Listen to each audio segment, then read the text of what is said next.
Assalamualaikum warahmatullahi wabarakatuh. Salam sehat dan salam semangat. Bagaimana kabar kawan-kawan semuanya? Semoga dalam keadaan sehat walafiat. Pada kesempatan ini, channel Ruang Berbagi akan memberikan informasi cara memberikan nomor halaman dengan sistem penomoran yang berbeda dalam satu dokumen yang sama. Ini biasanya kita gunakan ketika kita membuat karya ilmiah. Contoh misalnya dalam menulis sebuah makalah atau menulis skripsi. Bagaimana cara memberikan nomor halaman yang berbeda dalam satu dokumen?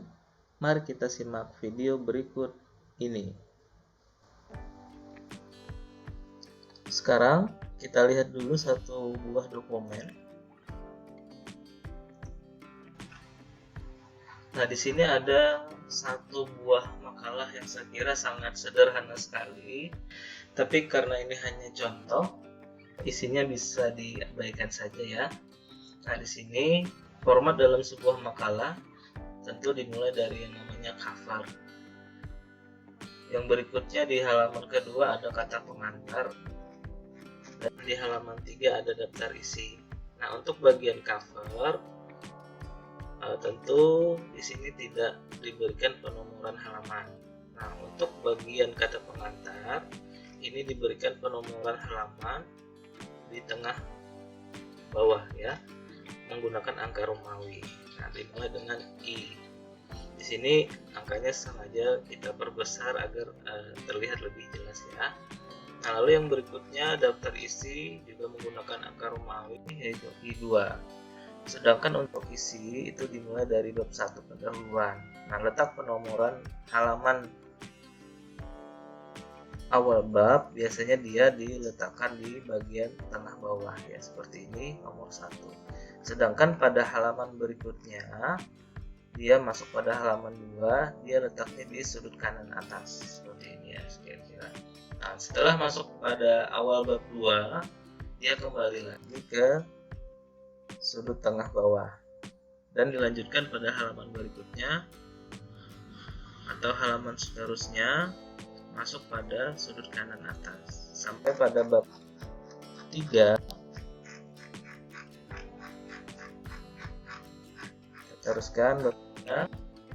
Nah, sekarang bab 3 bagian penutup, posisi halamannya kembali di tengah bagian bawah. Nah, sekarang kita masuk pada bab 3 atau bagian penutup. Halamannya kembali pada posisi tengah bawah. Nah, jadi setiap awal bab halaman itu letaknya di tengah bawah. Sedangkan untuk bab berikutnya masuk pada sudut kanan atas. Yang terakhir daftar pustaka dia kembali pada posisi halaman bawah. Nah, ini adalah contoh dalam penulisan penomoran halaman dalam sebuah makalah. Bagaimana cara memberikan halaman seperti ini? Kita sekarang masuk pada lembar kerja yang tidak ada nomor halamannya. Nah, sekarang yang ini ya, ini belum ada nomor halaman. Nah, seperti yang kita ketahui bahwa Microsoft Word itu dia terbagi menjadi ada yang namanya, kita klik dulu di sini 2 kali. Nah, ada yang namanya header. Header ini adalah bagian atas. Lalu yang kedua ada yang namanya footer. Footer ini adalah bagian bawah. Nah, bagian footer atau bagian header inilah yang akan kita berikan nomor halaman. Kalau misalnya kita ingin memberikan nomor halaman pada bagian atas, maka bagian header inilah yang kita fungsikan. Sedangkan ketika kita memberikan nomor halaman pada bagian bawah, maka bagian footer inilah yang kita gunakan.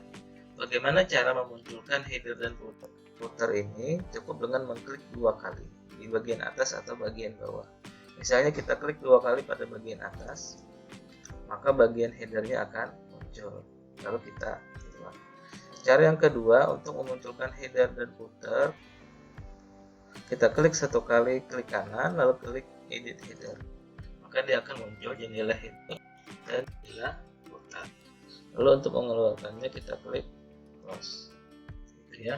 Nah, lalu karena makalah ini terbagi beberapa bagian, ada bagian cover, ada kata pengantar, dan daftar isi sebagian bagian awal, dan bab 1 pendahuluan itu juga diberikan format penomoran yang berbeda atau dengan menggunakan angka Latin.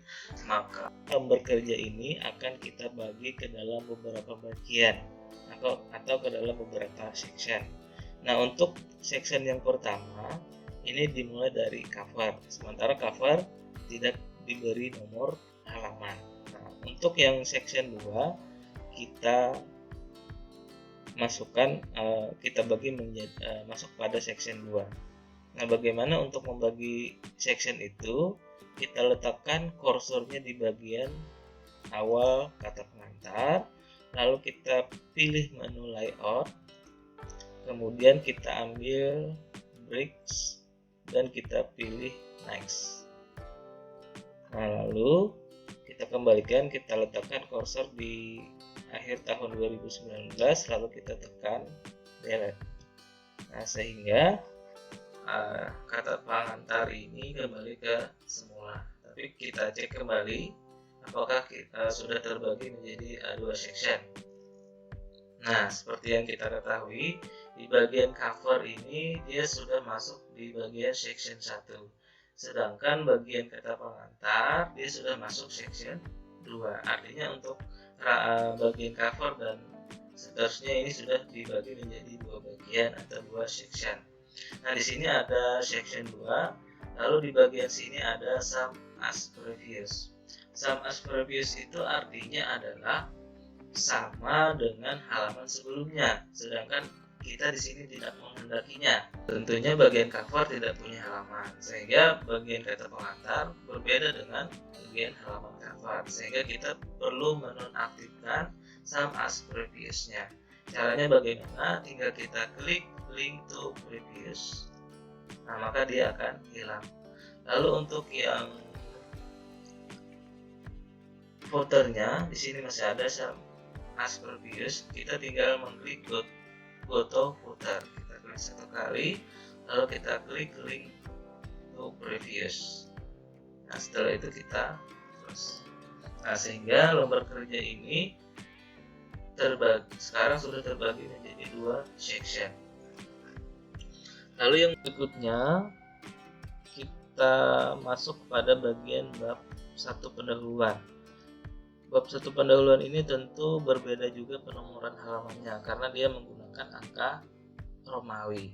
Maka kita bagi lagi menjadi section berikutnya. Kita letakkan kursor pada bagian bab 1 pendahuluan, lalu kita ambil menu layout, lalu kita pilih bridge, lalu kita pilih next page. Nah, sekarang kita cek kembali, kita klik 2 kali. Nah, sekarang bagian bab 1 pendahuluan sudah masuk section 3. Kita nonaktifkan kembali sum as previous-nya dengan mengklik link to previous. Footer-nya juga begitu, kita klik link to previous, kita nonaktifkan. Setelah itu kita close. Lalu kita masuk pada bagian bab 2. Kita letakkan kembali kursornya di bagian bab 2. Lalu kita ambil menu layout, kita klik bridge, lalu kita ambil kembali menu next page. Nah, sekarang kita cek kembali dengan klik 2 kali. Nah, bagian bab 2 sudah masuk section 4.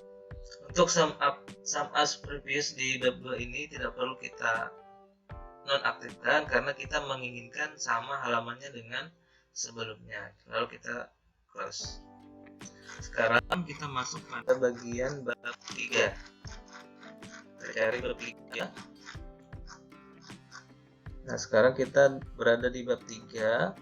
Kita letakkan kursor kembali pada bagian bab 3 penutup, lalu kita ambil menu layout, lalu kita pilih bridge, dan kita pilih kembali next page. Klik. Sekarang kita cek kembali. Nah, sehingga bab 3 masuk pada section 5. Dan terakhir, kita masuk pada bagian daftar pustaka. Kita letakkan kursornya di bagian daftar pustaka. Kita kembali ambil menu layout, lalu kita pilih menu bridge dan kita ambil kembali menu next page. Kita klik. Nah, sehingga daftar pustaka sudah masuk pada section 6. Kita close. Oke, baiklah. Sekarang dokumen ini sudah terbagi ke dalam 6 section atau 6 bagian. Langkah selanjutnya kita akan memberikan nomor halaman pada dokumen ini. Setelah kita bagi tadi dokumen ini ke dalam 6 section. Untuk bagian cover, tentu kita tidak akan memberikan halaman. Yang akan kita berikan nomor halaman itu dimulai pada bagian kata pengantar. Bagian kata pengantar, meletakkan nomor halamannya berada di tengah bawah di sini ya. Nah, untuk memberikan nomor halaman pada tengah bawah, kita aktifkan footernya terlebih dahulu dengan mengklik 2 kali. Nah, setelah footer pada section 2 aktif, lalu kita pilih desain, lalu kita pilih page number, lalu kita pilih bottom of page, dan kita pilih line number 2. Nah, sekarang angka 1 sudah muncul di sini. Kita perbesar dulu biar lebih terlihat. Ukuran 72 ya. Tapi untuk penulisan aslinya tidak perlu diganti ukurannya, cukup diganti dengan ukuran standar yaitu 12. Nah, sekarang angka 1 sudah muncul di bagian kata pengantar. Tentu yang kita inginkan di sini bukan angka 1, melainkan adalah angka Romawi. Bagaimana cara menggantinya? Kita pilih menu desain, lalu page number, lalu kita pilih format. Nah, bagian number format kita pilih angka Romawi yang ini ya. Lalu kita tekan atau kita klik OK. Nah, sekarang bagian kata pengantar sudah berganti penomoran halamannya dengan menggunakan angka Romawi yang dimulai dengan I1. Lalu kita close header. Kita lihat di bagian daftar isi, ini sudah masuk juga halaman I2-nya. Sedangkan di bagian bab 1 pendahuluan belum ada nomor halaman. Karena bagian bab 1 pendahuluan ini masuk pada section 3. Bagian bab 1 pendahuluan ini kita akan memberikan dengan format nomor halaman menggunakan angka Latin. Sekarang kita aktifkan dulu headernya. Kenapa header yang kita pilih? Karena bagian atas ini yang paling dominan diberi nomor halaman. Setelah aktif headernya pada section 3, kita pilih menu page number, kita pilih top of page, dan kita pilih yang 1. Nah, sekarang angka 3 sudah muncul di sini ya. Kita perbesar dulu. Kita ambil menu home, ukurannya di sini. Nah, sementara di bagian bab 1 ini kita tidak menginginkan angka 3, kita kembali ke angka 1. Caranya bagaimana? Nah, untuk mengganti angka 3 menjadi angka 1, artinya dimulai dari halaman 1, kita pilih page number, kita pilih format, lalu kita pilih start dengan memilih dimulai dari angka 1, lalu kita tekan OK. Sehingga bab 1 pendahuluan itu dimulai dari angka 1. Setelah itu, karena bab 1 ini kita tidak menginginkan halamannya di bagian kanan atas, yang kita inginkan berada di bawah, di bagian sini, ke bawah, maka kita perlu mengaktifkan reference first page. Kita pilih menu desain, kita cetak yang ini. Nah, sekarang halaman pada bab 1 hilang. Lalu tekan yang footer section 3, lalu kita pilih page number, pilih bottom of page, kita pilih line number 2. Nah, sekarang angka 1 bagian bab 1 pendahuluan sudah muncul. Biar lebih jelas kita perbesar saja di sini dengan ukuran. Nah, sekarang angka 1 bagian bab 1 pendahuluan sudah muncul. Lalu kalau kita lihat di halaman berikutnya, nah posisi halaman berada di tengah, posisi halaman berada di sudut kanan atas. Nah, sedangkan untuk halaman bab pembahasan, nah ini sudah berada di tengah bawah. Sedangkan pada halaman berikutnya berada di sudut kanan atas seperti yang terlihat ya. Nah, sedangkan bab penutup berada di halamannya 20 berada di sudut tengah bawah. Begitu juga dengan daftar pustaka. Nah, demikianlah cara memberikan nomor halaman yang berbeda dalam satu dokumen yang sama. Dimulai dari cover, dia tidak ada halaman, kata pengantar dan daftar isi, halamannya berada di sudut tengah bawah, dia menggunakan angka rompi. Sedangkan untuk bagian awal, setiap awal bab dia berada di sudut tengah bawah, dan di halaman berikutnya dia berada di sudut kanan atas. Demikian tutorial yang dapat saya sampaikan. Terima kasih telah menonton video ini. Jangan lupa untuk like dan subscribe. Kurang lebihnya mohon maaf. Wassalamualaikum warahmatullahi wabarakatuh.